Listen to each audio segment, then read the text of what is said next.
मेळघाटात चिखलदरा तालुक्यातील दहेंद्री गावात एका 10 दिवसाच्या बाळाला गरम लोखंडी वस्तूने पोटावर चटके दिल्याचा धक्कादायक वास्तव्य समोर आलाय। मेळघाटात अशा प्रकारे चटके देण्यास डंबा असं म्हटलं जातं। घटनेच्या 10 दिवसांनी हा गंभीर प्रकार उघडकीस आला। 15 जून रोजीची ही घटना आहे। या घटनेमुळे मेळघाटात आरोग्य व्यवस्थेवरील विश्वासापेक्षा अंधश्रद्धा अद्यापही कायम असल्याचं दिसून येत आहे। माहितीनुसार महिलेची प्रसूती झाल्यानंतर बाळाला आणि आईला सुट्टी देण्यात आली होती। तिथून घरी गेल्यानंतर बाळाची प्रकृती बिघडली। त्यावेळी स्थानिक वैद्यकीय पथकाकडून बाळावर उपचार करण्यात आले। मात्र त्यानंतर बाळाच्या आईची काकू तिच्या घरी आली आणि बाळाच्या नाकातून पाणी गळत असल्याचं सांगत आणि पोट फुगलं असल्याचं सांगून त्याची प्रकृती ठीक नसल्याचं तिनं सांगितलं आणि बाळाला डंबा देण्याचा उपायही तिनं सांगितला। त्यानुसार बाळाच्या आईने बाळाला डंबा म्हणजेच लोखंडी वस्तूने चटके देण्यास सहमती दर्शवली। अशा प्रकारे चटके दिल्याने बाळाची प्रकृती बिघडली। ही घटना माहिती होताच तातडीने बाळाला अचलपूरच्या उपजिल्हा रुग्णालयात दाखल करण्यात आलं होतं। येथे उपचार घेतल्यानंतर त्याला घरी सोडण्यात आलं।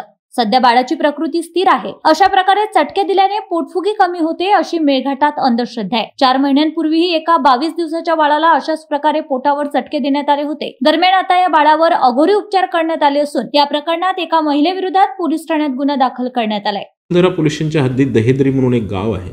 त्या गावात एक 25 वर्षीय स्त्रीला 15 जूनला एक बाळ झालं। ती मुलगी होती। ती मुलगी झाल्यानंतर आणि डिलिव्हरी व्यवस्थित झाल्यानंतर आई आणि बाळ घरी आलं। घरी आल्यानंतर एक 8-10 दिवसांनी त्या बाळाची तब्येत थोडी बिघडली। त्यानंतर लोकल PHCचा जो स्टाफ आहे जो फॉलोअपसाठी आला होता त्यांनी त्या बाळाचा इलाज केला आणि तिची बाळाची तब्येत पण ठीक झाली। परंतु त्याच 1-2 दिवसानंतर त्या लेडीची जी स्त्री होती तिची काकी घरी आली आणि काकीने सांगितलं की बाळाचं पोट फुगलेलं आहे आणि नाकातून पाणी वाहत आहे, त्यामुळे या बाळाची तब्येत बिघडलेली आहे असं म्हणून काकीनं त्या बाळाच्या आईला सांगितलं की हिला जर डम्मा दिला तर ही चांगली होईल। डम्मा हा मेळघाटात एक शब्द आहे प्रचलित की ज्यात बाळाच्या पोटाला चटके दिल्या जातात कुठल्या तरी लोखंडी गरम वस्तूच्या सहाय्याने।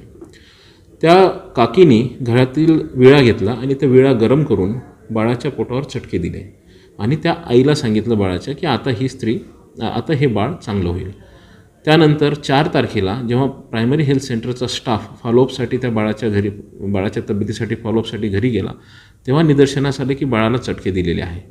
मग त्या बाळाला त्या स्टाफनी आणि डॉक्टरांनी पहिले दहेंद्रीला, नंतर काटकुमचुर्नीला आणि नंतर उपजिल्हा रुग्णालय अचलपूर येथे उपचारासाठी आणलं। 4 आणि 5 तारखेला त्या बाळाचा तिथे उपचार करण्यात आला आणि बाळ आता डिस्चार्ज होऊन काल रात्री आपल्या आईवडिलांसोबत घरी गेलेला आहे।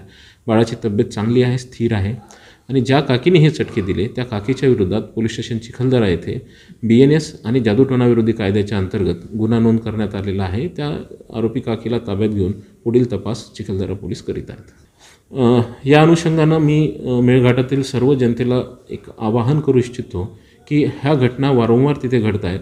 ह्या ज्या प्रचलित रूढी परंपरा आहेत आणि किंवा जे उपचारासाठी असे जे अघोरी कृत्य केल्या जातात हे अत्यंत चुकीचे आहे। अशी कुठलेही कृत्य न करता आपण तात्काळ ज्या आरोग्यविषयक सुविधा तिथे उपलब्ध आहे प्रायमरी हेल्थ सेंटर किंवा उपजिल्हा रुग्णालय या ठिकाणी जाऊन कुठल्याही आजाराचा इलाज तिथे करावा। कुठलेच असे अघोरी उपचार आपल्यातर्फे करू नये आणि अंधश्रद्धेला बळी पडू नये अशी माझी सर्व मेळघाटातील जनतेला आवाहन आहे।